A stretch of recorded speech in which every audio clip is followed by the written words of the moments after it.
Ya hemos comentado previamente que a Raspberry es posible conectar dispositivos electrónicos sin más que conectarlos a todas las entradas salidas, que son estos pines de aquí.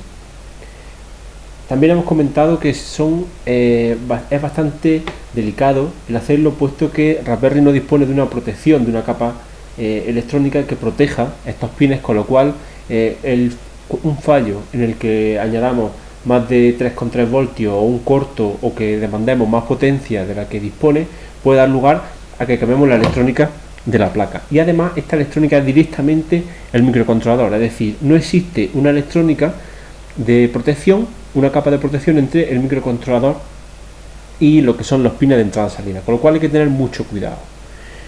Para ello se han creado muchos SIL, siguiendo la misma terminología que utilizamos con Arduino, que nos permiten utilizarlo de una forma un poco más segura.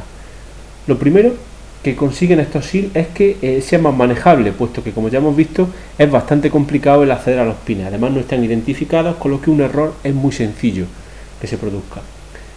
Existen diferentes SIL disponibles. Uno de ellos puede ser este, que además nos permite que conectemos otro SIL de Arduino directamente a los pines, puesto que, como podéis ver, tiene la misma planta que tienen los Arduino. De esta forma, si nosotros conectamos nuestra Raspberry a este SIL, lo que conseguimos es que podamos conectar otro SIL de Arduino aquí encima. Por ejemplo, podríamos conectar un SIL que nos permita manejar motores. Veis que directamente encaja perfectamente aquí. Con esto que conseguimos, por un lado estamos utilizando otro SIL que ya tenemos, nos facilita la conexión, puesto que estamos mucho más acostumbrados, y si podéis ver que están perfectamente etiquetados, siguiendo además la misma terminología que se utiliza en Arduino, y además nos proporciona cierta funcionalidad que no tiene el Raspberry de serie. Por ejemplo, este SIL en concreto tiene convertidores analógico digital, es decir, vamos a poder leer valores analógicos directamente desde la Raspberry solo con este SIL. Otra ventaja que también tiene este SIL es que nos va a permitir conectar dispositivos inalámbricos, como puede ser un Zigbee o como puede ser un Bluetooth, puesto que tiene aquí unos conectores específicamente para ese tipo de dispositivos. O sea que ganamos dos cosas con estos SIL: facilidad de uso y además la compatibilidad con otros sistemas. ¿Qué más podríamos conectar aquí? Pues, por ejemplo, podríamos leer los datos de un joystick analógico, igual que leemos los de Arduino. Simplemente tendríamos que conectar los pines analógicos a las entradas analógicas que están en el mismo sitio, como decíamos, que Arduino.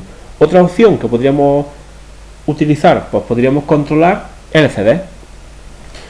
Para no reaprovechar los pines que suelen tener los LCD, que sabéis son bastantes, 16 en concreto, podemos conectar las típicas placas que controlan el LCD por medio de I2C. De esta forma, lo que vamos a conseguir es que con simplemente dos pines, que conectaríamos a los mismos pines que tiene la placa de Arduino, podríamos manejarlo. Si queremos, a estos dos pines aquí se le ha puesto al SIL para que sea más sencillo acceder al bus I2C.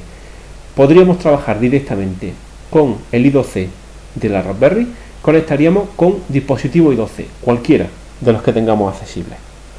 Estas placas, como os digo, son muy sencillas y habitualmente lo único que necesitamos es el LCD, y en las conexiones del LCD se conecta esta placa que es controladora y que nos va a dar la salida I2C. Simplemente la conectamos como nos sea más cómodo, y aquí podríamos mandar nuestra señal a I2C. ¿Qué ocurre con los programas? ¿Es necesario hacer todos los programas desde cero?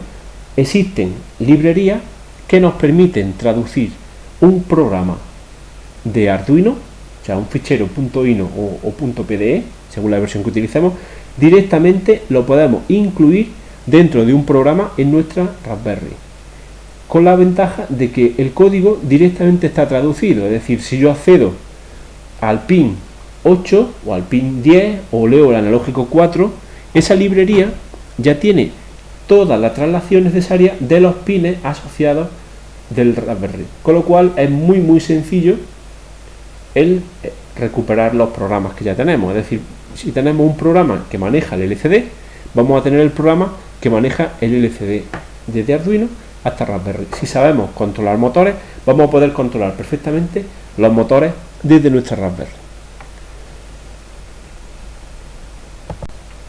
Otra alternativa a utilizar estos SIL es hacernos nosotros mismos un SIL. Para ello, ¿qué vamos a necesitar?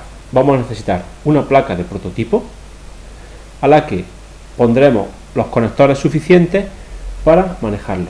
Este, por ejemplo, simplemente nos permite, pinchando en el SIL, pinchando lo que es la Raspberry, acceder a una placa de prototipo. Veis que esta placa lo único que tiene es, a partir del cable, saca unos pines para que podamos conectarlo a una placa de prototipo. Entonces lo pinchamos aquí y directamente tenemos acceso a lo que serían los pines de la Raspberry.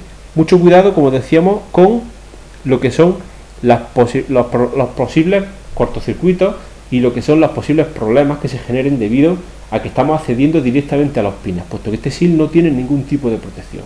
Recordad también que Raspberry funciona en 3,3 voltios y lo habitual es que todos los SIL de Arduino funcionen en 5 voltios.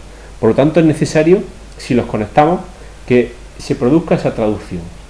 Este SIL, por ejemplo, no tiene esa traducción, sino que los voltajes van directamente, con lo cual hay que tener mucho cuidado con ello y tenerlo muy claro. Podemos dañar nuestra Raspberry de una forma fatal.